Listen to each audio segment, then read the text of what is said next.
يسعد اوقاتكم يا رب. كيفكم حبايب قلبي؟ ان شاء الله الكل يكون بخير.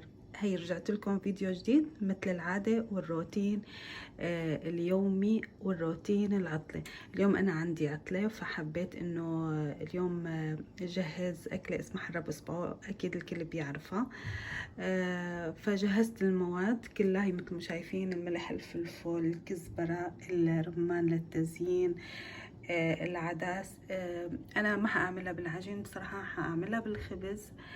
وفي عندي خبز هلا بدي اقليه، طبعا حتكونوا معي بالفيديو خطوة بخطوة وتشوفوا كيف بدي احضرها. خليكم معي لاخر الفيديو مشان تشوفوا النتيجة. وكمان هون عندي تمر الهندي، يعني ربع قالب تقريبا، حطيته هلا بالمي وبدي احطه على الغاز مشان يغلي شوي، واخد المي تبعيت التمر الهندي واضيفهم للاكله. وهلا هون بعد ما غسلت العدس بدي اضيفه للمي، المي يعني سخنت شوي.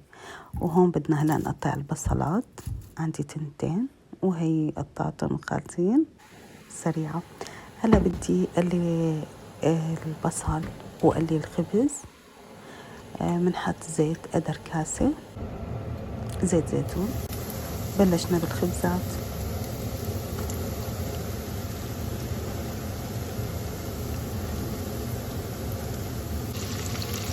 وهلا بلشنا بالبصلات سريعة. هلا هون بدي نزل مية التمر الهندي بعد ما غلي. التمر الهندي بيعطي نكهة كتير كتير طيبة للحرارة بصبغ، وبيعطيه طعمة حموضة، يعني ما في داعي الواحد يحط حمض ليمون أو شي، لا هي التمر الهندي حامض. وكمان إضافة لهذا الشي بدي أضيف دبس الرمان، يعني بدي أحط قدر نص كاسة. ملح طبعا حسب الرغبة. هلا أنا حطيت معلقة وبدي دوقة، وفلفل بس معلقة بكفي، هي ما بدي أكتر من هيك يعني بهارات. هي تمر دبس الرمان بدي أحط قريب نص كاسة مثل ما شايفين.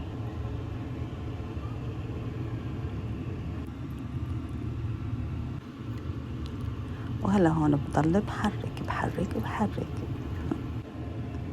هلا بدنا نضيف الخبز. انا على فكرة هي لازم تصير بالعجين مثل ما بتعرفوا، بس انا عندي خبز بايت فقلت لا بستفاد منه. هاي البصل وهي الخبز بعد ما قليتهم. هلا هون بدي اقلي الثوم مع الكزبرة الخضراء.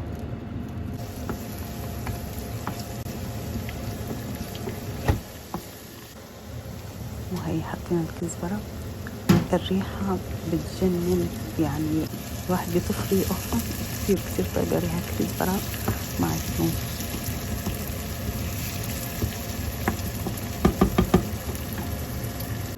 وهلا بدنا نضيف الكزبرة والثوم للحرة بصبعه. طبعا نحن هلا بالمراحل الأخيرة للطبخة، قربنا نخلص، بس ريحة بتغوي بالقلب. طبعا أنا دقتها وضفت لها معلقة تانية، يعني أنا هي الأكلة أخذت معلقتين ملح مع معلقة فلفل. وهلا صار وقت السكب،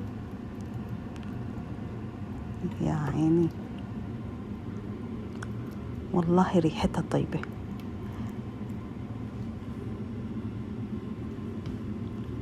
هلا طبعا هي شايفينها طنجرة كبيرة، أكيد ما حأكلها لحالي أنا وابني. هلا هون صار وقت التزيين، يعني مشكل سل الأمور، شوية خبز مقلي مع بصل مع رمان مع كزبرة. هلا هون خلصت وزينت الجات، وأكيد جنبه صحن مقبلات، بصل وفجل وقرن فلفل حد. هلا أنا هون ساكبة لرفقاتي، إلهم عندي صحون وما حبيت رجع لهم الصحون فاضيين، فقلت يلا بسكب لهم حرة في صبعه، وهن صاروا زمان مو أكلينا وهلا أكيد بينبسطوا. هيك كان الفيديو لليوم، إن شاء الله تعجبكم الأكلة وشكرا كتير.